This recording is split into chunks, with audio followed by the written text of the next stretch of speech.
Mikä päivä ei ole erilainen, eli mikään päivä ei ole erilainen. Jokainen päivä on erilainen. Näinpä.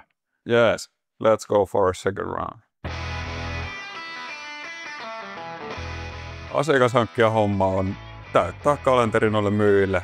Myyjät käy sitten myymässä, mutta mehän varataan maksuttomia ylimääränkuvausaikoja tuolla asiakkaan. Mun työssä on parasta se, että ei ole oikeastaan samanlaisia päiviä. Joka päivä on erilainen. Pääsee haastaa itsensä. Se sytyttää mut ainakin, että on kiva homma.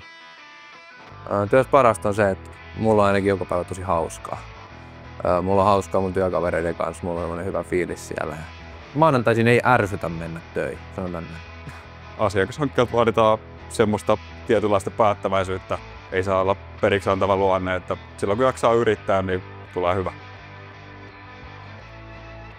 Työtä kannattaa hakea, jos haluaa kokea jotain uutta.